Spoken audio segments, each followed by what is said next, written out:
जो कर रहे हैं वो उन्हीं की शक्ति से कर रहे हैं, करवा भी वही रहे हैं और ताकत सामर्थ्य भी वही दे रहे हैं।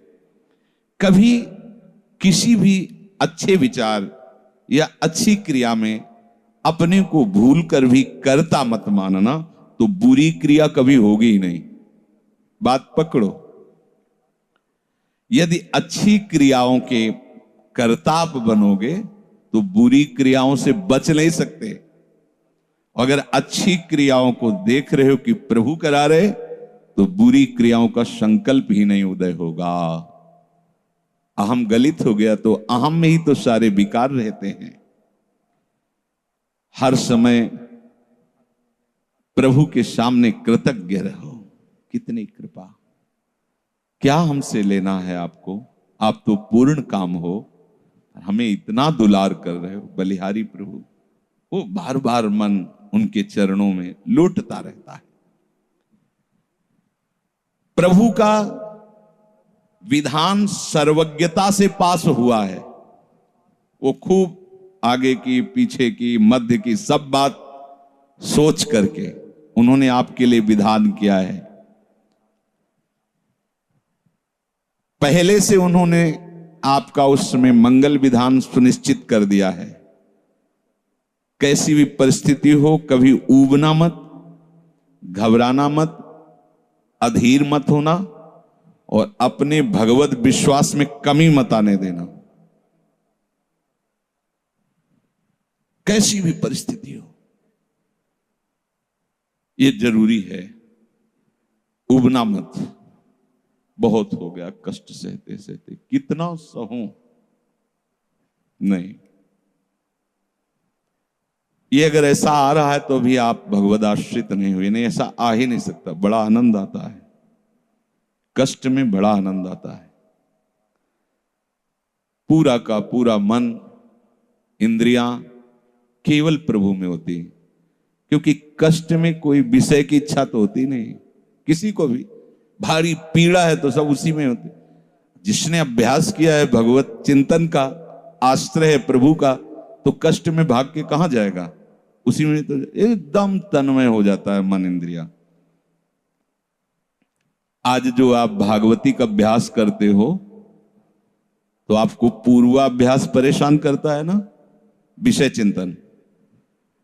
और जिसने पूर्व में खूब भजन किया है तो आज विषयों के बीच में भी हो तो उसका भजन कैसे रुक जाएगा। सोचो जरा, आज आप खूब भजन की चेष्टा कर रहे हो पर पूर्वाभ्यास आपको विघ्न पहुंचा रहा है ना। ऐसे ही यदि आपने भजन का अभ्यास किया तो वर्तमान में कैसी भी दुखद विषयमयी कैसी भी परिस्थिति हो, वो कैसे रुक जाएगा। जब असद अभ्यास सत अभ्यास के बीच में प्रकट हो रहा है तो सत अभ्यास असत की सत्ता कैसे रहने देगा। इसीलिए जो भजन परायण जन होते, भारी से भारी विषम परिस्थिति में भी हर समय भजन करना नहीं होता, भजन नृत्य करता है, वो निहाल हो जाता है। सुख किसे कहते तब आप जानेंगे, सुख का परिचय तब आप जानेंगे जब इतना भरोसा हो कि कैसी भी परिस्थिति हो, उबना नहीं, घबराना नहीं, अधीर मत होना और विश्वास में कमी मत आने देना। कब तक भोगूं, कब तक। ऐसे लोग हैं उद्दंडता करते हैं, पाप करते हैं, उनको बुखार भी नहीं होता। भजन में लगे लोगों को देखो कितना कष्ट। ये क्या है प्रभु, कम से कम उनका शरीर स्वस्थ रखो तो आपका यश गा रहे भजन। उनका विधान सर्वज्ञता से भरा हुआ है। तुम अल्पज्ञ हो, तुम वर्तमान की बात सोच रहे हो। वो तीनों कालों को देखकर निर्णय करके परिस्थिति दिया, इसलिए मस्त रहो उनके भरोसे पर। कई बार चर्चा की है प्रताप राय जी की, बचपन से भजन परायण थे, ईश्वर संपन्न घर था, भाई बहन सब खूब। कुछ दिनों बाद माता पिता पधार गए, पूरा अधिकार। ऐसे भजन में डूबे रहते कि उनका व्यापार था कि जैसे कोई धन लेने के लिए आया तो उसके लिए कुछ गिरवी रखना होता था, आभूषण आदि, और जितनी आवश्यकता है आप धन ले जाइए, और जब धन मिल जाए तो ब्याज सहित उसमें रख जाना और अपना सामान ले जाना। एक बक्सा रखा रहता था और वो आप माला लिए हर समय भजन करते रहे। बड़े वास्तविक आंतरिक वृत्ति से प्रभु में लगे थे, पर उनकी कुल परंपरा का यह व्यापार था। जैसे सदन जी की कुल परंपरा, तो कुछ गृहस्थ ऐसे महापुरुष जो अपने, भगवान भी कहते पर धर्मो भयावहा सुधर्मो निधनो श्रेया, पर धर्म, वो जो वहां का काजी था उसने देखा कि बिना किसी प्रयत्न के बड़ा आनंद इनके चल रहा है, तो जलन होती, जो भगवत विरोधी जन, विमुख जन होते हैं तो जलन होती है। इसको दूसरे रूप में हम कह सकते हैं कि प्रभु अब उनके भजन का फल देना चाहते थे। दोनों बातें, परिणाम जान गए हैं इसलिए हम कह रहे हैं प्रभु उनके भजन का फल देना चाहते थे, और वो वर्तमान से देखो तो वो द्रोही थे, भगवत द्रोही जन। 3 लोगों ने काजी से मिलकर कहा बड़ा सुख लूट रहा है, हम जाके देखा है, बढ़िया काम बन जाए। वो देखता भी नहीं कि बक्से में क्या रखा गया। ठीक, तो कुछ कंकड़ ऐसे झोली में, पहले थैली टाइप की झोली होती, गए प्रणाम किया और कहा हमें 10,000 रुपए की आवश्यकता है, यहां लिखो दस्तखत, तारीख, दिन, और चेक भी नहीं कर। वो इतने विश्वास परायण भक्त थे, अभी तक ऐसा कुछ हुआ भी नहीं था। 10,000 रुपए दे। थोड़ी देर में दूसरा आ गया, थोड़ी देर में तीसरा आ गया, उनको धन था, दे दिया।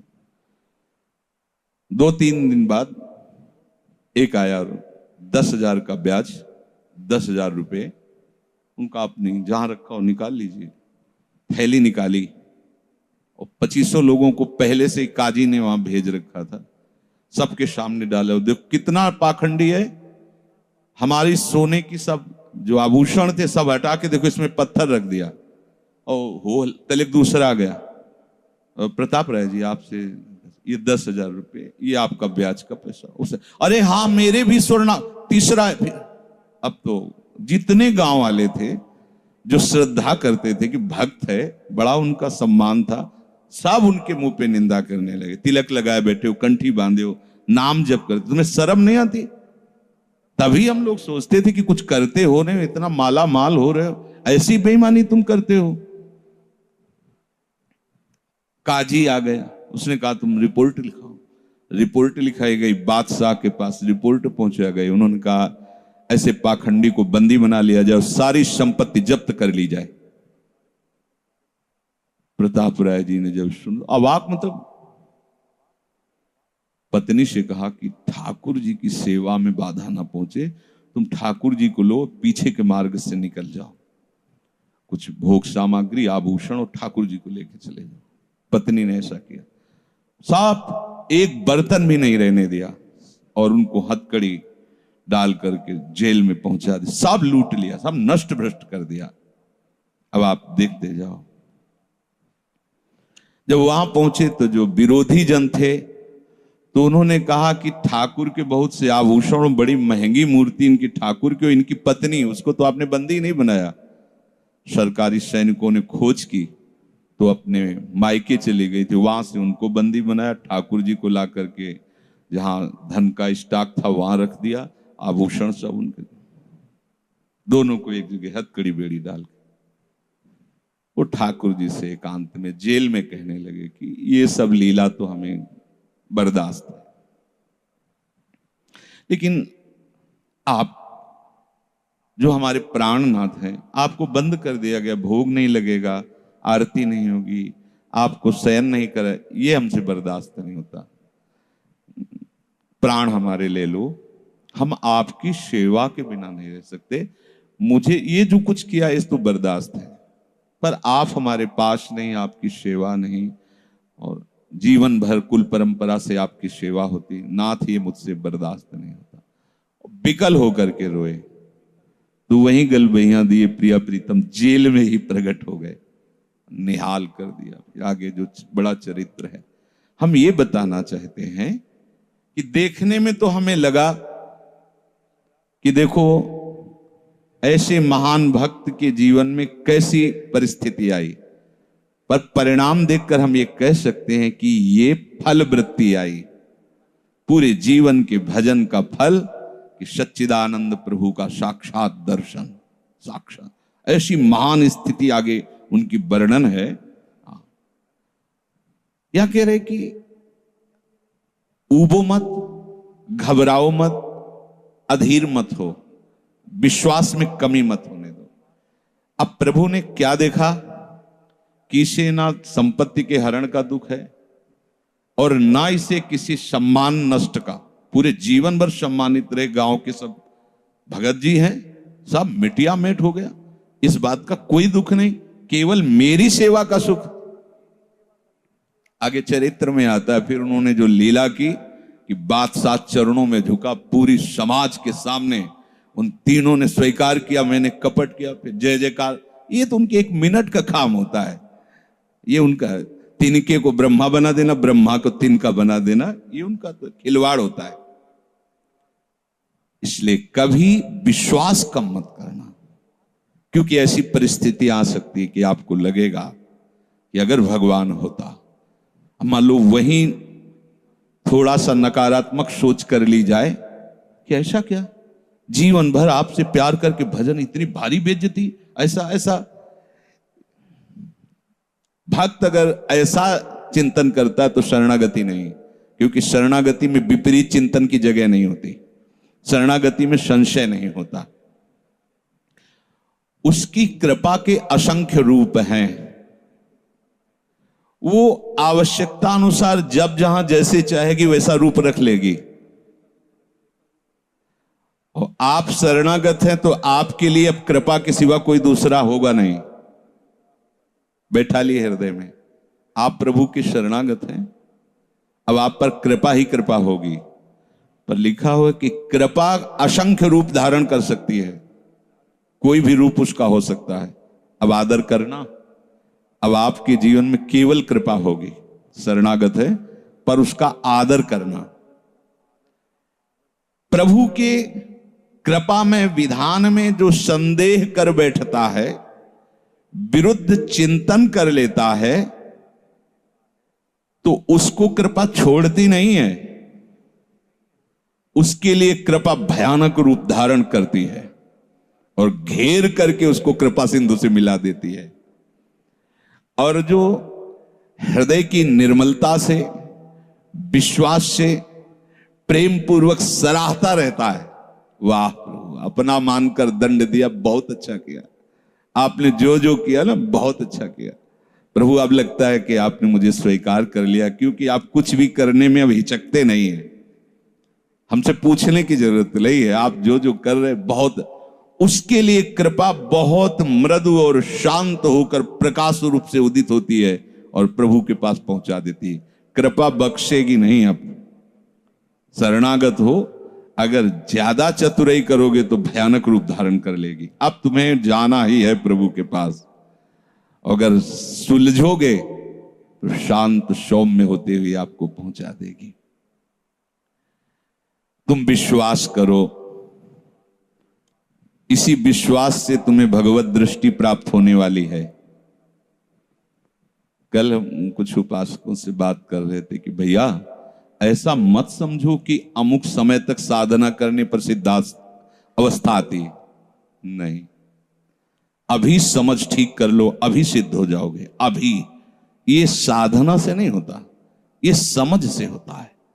आपकी समझ ठीक हो गई, अभी वही आचरण आने लगेंगे जो सिद्धों में आचरण। हम लोगों के दिमाग में बैठा हुआ 12 वर्ष 18 वर्ष ऐसा वैसा, 12 जन्म में भी बात नहीं बनने वाली, और 12 मिनट भी बहुत होते हैं। समझ जाओ, जैसे कोई कहे ऐसे ही बोल रहे हो। आपके पास कोई उदाहरण है? भागवत में 11 स्कंद में तितिक्षु ब्राह्मण का चरित्र पढ़ लो, और ये भगवान श्री कृष्णचंद्र जो उद्धव को उसका चरित्र सुना रहे, मतलब उसका यश गान कर रहे हैं। और वो खुद कह रहा है कि मैंने जीवन में कभी कोई साधन भजन की बात जाने तो धर्म नहीं किया। हुआ क्या? कृपा उदित हुई, सर्वनाश का खेल हुआ और उसकी एकदम समझ ठीक हो गई। समझ पढ़ लेना उसकी। जिनके लिए मैंने पूरा जीवन, वो मुझे त्याग रहे। जिस धन को ना मैंने प्रयोग किया ना किसी को करने दिया, उसका अपहरण हो गया। जिस शरीर को मैं माना वो बुढ़ापे में जा रहा है। ये हो क्या रहा है? समझ ठीक हुई, उसी समय वो ऐसी स्थिति का महापुरुष हो गया कि भगवान उसका यशगार। बोलो क्या साधना? समझ। रत्नावती जी ने क्या साधना की? दासी ने जब बताया तो हिमालय में जाके उन्होंने पद्मासन लगा के कोई साधना की क्या? दासी ने बताया कि सबका प्रीतम परम सुंदर करुणामय बिहारी जो है, बस समझ पकड़ लिया बिहारी। और महान सिद्ध। अपने लोग ऐसी धारणा बनाए हुए कि धीरे धीरे विषय छूटेगा, कामनाएं छूटेंगी, इतने वर्ष कम से कम, ऐसा वैसा। कुछ नहीं, अभी एकदम स्वीकार करो, आनंद पूर्वक चल दो। स्वीकृति का सारा चमत्कार है, अंदर से स्वीकार कर लो। अब तुम्हें ध्यान दीजिए, वही पदार्थ, वही परिस्थिति, वही कार्य प्राप्त होगा जिससे तुम्हारा मंगल होगा। काहे को खोपड़ी लड़ाते हो? कितना आनंद है। वही पदार्थ, जय राधा वल्लभ। जो गीता जी में वर्णन कर रहे थे कि यदि विषय का राग पूर्वक चिंतन किया जाए तो चिंतन मात्र से सर्वनाश हो जाता है। उसी के आगे श्लोक का वर्णन किया कि यदि राग द्वेष रहित होकर विषय का सेवन किया जाए तो हृदय की स्वच्छता, हृदय का प्रसाद, और प्रसादे सर्व दुखा नाम हानिरस्य उपजाति। बात पकड़ो। अब तुम्हें वही पदार्थ, वही क्रिया, वही सानिध्य मिलेगा जिससे तुम्हें मंगल में भगवान के दर्शन की योग्यता प्राप्त होगी। अच्छा बताओ, छोटा सा बच्चा जिसके पंख नहीं निकले वो क्या करेगा? शुद्ध शरणागति का स्वरूप अजात पक्षा यु मातरम खगा। तो आप शुद्ध शरणागति तो बनना चाहते हैं ना? उस बच्चे की योग्यता कितनी है? चे चे करके केवल मां की तरफ देखना, तो राधा राधा बोल के केवल लाडली जी की तरफ देखना। हमारी उस बच्चे पर यदि कोई प्रहार करने के लिए जीव आ रहा है तो माता पिता का कर्तव्य है, उससे तो पंख ही नहीं निकले तो अपना बचाव क्या करेगा? तो काम क्रोध लोभ आदि यदि आप पर आक्रमण कर रहे हैं तो आप बचाव कहां करने लायक हैं? तो आप इधर चे चे करके देखिए, राधा राधा राधा राधा राधा। और सही पूछो, जब ऐसी शरणागति आएगी तो आएंगे ही नहीं। वो भी भगवत प्रेरित आते हैं, भगवत प्रेरित। नहीं, देवर्षि नारद जी के हृदय में कहां काम था? पूरी लीला करके काम हार गया। और जब अहंकार आ गया तो छूट दे दी, तो देख लो क्या हो गया। समझना बस, सारी ये जो परमार्थ का खेल है ये सब समझ का है। आश्रय से जो भगवान कहते हैं कि बुद्धि योगम ददामिते, बस ये बुद्धि योग हो गया कि मस्त हो जाओगे। तेषाम सतति युक्तानाम भजताम प्रीति पूर्वकम ददामि बुद्धि योगम तम। अब जो भी पदार्थ, जो भी क्रिया, जो भी सानिध्य, वो कृपा के द्वारा होगा। अब हमें उसमें न राग करना न द्वेष करना है। और इसका परिणाम क्या बताया? हृदय की स्वच्छता, परम प्रसाद और बुद्धि का भगवान में स्थित हो जाना। अब वो प्रतिकूल हुआ या अनुकूल हुआ? अगर प्रतिकूल हुआ तो आपने सोचा गलत सिद्धांत। अगर ये बात हम ना माने होते तो इससे सावधान रहते तो हमारा होना था। प्रभु का विधान था, उसमें कुछ है, बाद में देख लेना। उसका वो परिणाम होगा जो तुम नहीं निकाल सकते थे। उस प्रतिकूल पदार्थ, वस्तु, व्यक्ति के सानिध्य से वो ठीक हुआ है जो ठीक होना था, प्रभु ने भेजा है। अब तो तुम निश्चिंत हो जाओ, अब भय ना करो। समझना? प्रभु सर्वज्ञ हैं, तुम उनके भरोसे हो गए हो। आप कोई तुम्हारा मंगल कर ही नहीं सकता। बोले काम आता है, क्रोध आता है, गंदी बातें मन में रहती हैं। कहा जाता है जब ये तक हृदय में रहेंगे तब तक तुम्हें भगवत प्राप्ति नहीं होगी। शास्त्रों में खूब खुला वर्णन है, चाहे जहां देख लो। त्रिविधम नरकस्येदम द्वारम नाशन मात्मनः कामः क्रोधा तथा लोभा। तस्मादे त्रयम त्यजेत, काम क्रोध मद लोभ शब नाथ नरक के पंथ। पर इसके बीच की हम एक रहस्यमयी बात आपको बताते हैं। यदि आपने भरोसा लाडली जी का कर लिया है और ये हैं, तो इनकी सत्ता नहीं, ये आने जाने वाले हैं और इनसे कुछ भी आपका नहीं बिगड़ने वाला। भरोसा इनका, ये तर्क वितर्क की बातें नहीं, ये श्रद्धा विश्वास की बातें हैं। और धीरे धीरे एक दिन आप महात्मा बन जाओगे। देख लेना, विश्वास करना। कुछ बातें ऐसी होती जो यहां की होती हैं, क्योंकि पूरा जीवन जिए हैं तो उसको देखा है। पढ़ी लिखी बातों को जब तक अनुभव में नहीं किया जाता तो ठीक से समझ में नहीं आती। अब जैसे ये बात केवल समझ में आ जाए कि निर्विकार हृदय ही भगवत प्राप्ति की योग्यता, बढ़िया बढ़िया शब्द है, लेकिन जीवन में देखा है कि इसमें विकार है। जीवन में देखा है इसमें बहुत सी घृणित बातें रही और कसर रखा नहीं साधन में, भजन में, साधन में, उपासना में। गुरु कृपा से छूट नहीं दी। जीवन हो गया 5 मिनट भी इसको छूट नहीं दी। हर समय जैसे दुश्मन पर सवार रहे। देखो बीमार हैं, बुखार, ये दुनिया का सब नाट, छूट नहीं। अगर थोड़ी भी सांस है, चलने की हिम्मत है तो चलेंगे। ऐसा नहीं कि बीमार हूं पड़ा, नहीं, हिम्मत है तो बैठेंगे, चिंतन सब। पर विकार देखा है, काम भी देखा है, क्रोध भी देखा है, 20 वर्ष बाद भी ममता को भी देखा है। अब हम क्या करें? निराश होकर बैठ जाएं क्या? नहीं। तो भगवत प्राप्ति तो होगी नहीं। 20 वर्ष से चलते रहे, ममता भी देखा पीछे, काम भी देखा, क्रोध। अब क्या करें? बिल्कुल निराश मत होना। ये वो विधान चल रहा है जो आपको सच्ची शरणागति में पहुंचाएगा। पक्का, बिल्कुल, ये अनुभव की बात कह रहा हूं, इसमें कोई क्यों में करने की जरूरत नहीं।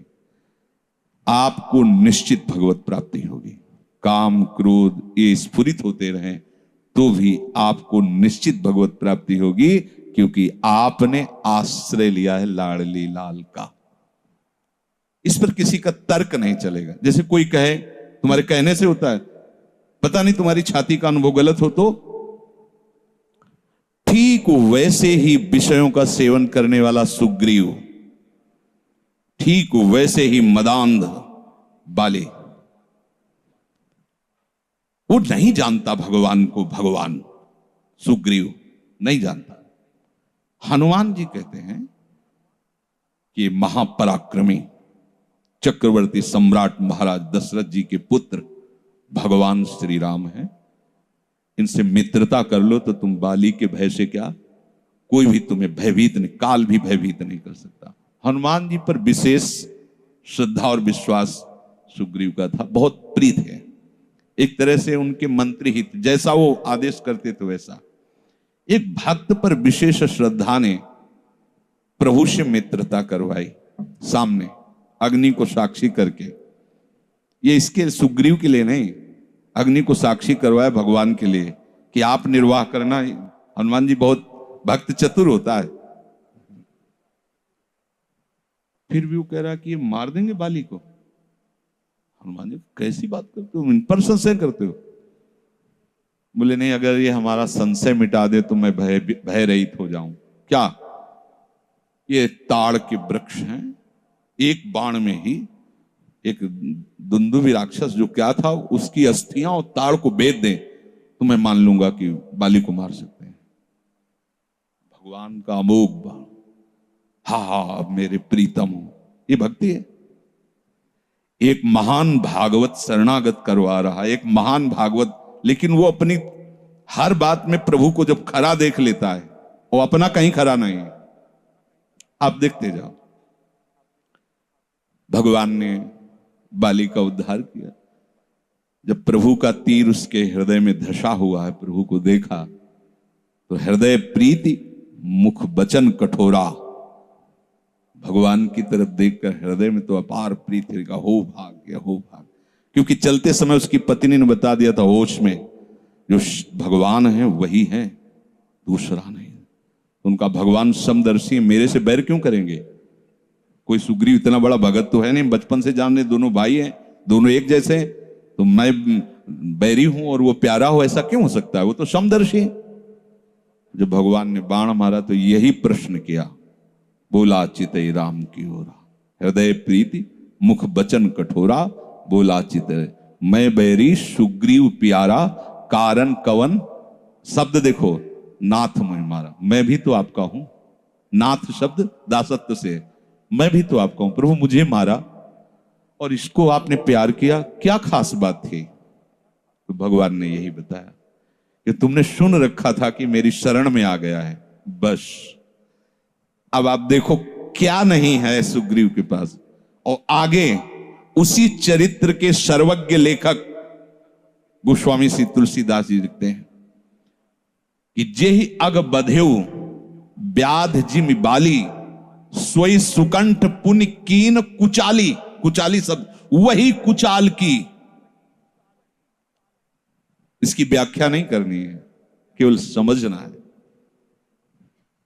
महाभागवत परम बंदनी विभीषण जी, सोई करतूती विभीषण केरी, सपन हो राम न तिंत जन अवगुण प्रभु मान न काऊ, दीन बंधु अति मृदुल स्वभाव, रहत न प्रभु चित चूक किए की, करत सुरत सहबार ये की। इसने मुझे अपना माना बस। और ये तो हरि का स्वभाव वर्णन किया। और लाडली जो हरि के वात्सल्य समुद्र की सार, वात्सल्य समुद्र सार। यहां तो नेकहु नरिस को भूल हो न हो सके।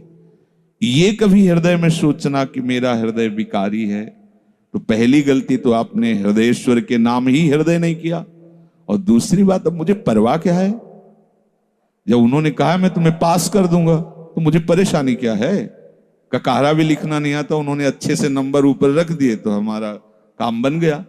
तो हमें अपनी शरणागति पर कभी अविश्वास नहीं करना। हमें अपनी स्थिति को देखकर कभी अपने प्रभु पर प्रश्नवाचक चिन्ह नहीं लगाना, तो इसका परिणाम होगा भगवत प्राप्ति। बिल्कुल आप अच्छे से समझ लो, हमारी आपकी बुद्धि एक भुनगे की तरह है और यात्रा ऐसी कि गरुड़ भी नहीं पार कर सकते। जाना वहां है जहां गरुड़ भी नहीं पार कर सकते। चाहे जितना उड़ान उड़े, आकाश का ओर छोर नहीं। जहां भी जाएंगे आकाश मिलेगा, भुनगा कितना उड़ेगा। अब क्या करें? वो वहीं से पुकारे, वो उनको आने में देर नहीं है, उनको आने में। बस शांत हो जाओ, आश्रित हो जाओ, किसी अन्य का भरोसा नहीं। जो कुछ अन्य आपके हृदय में बचा है वो उनका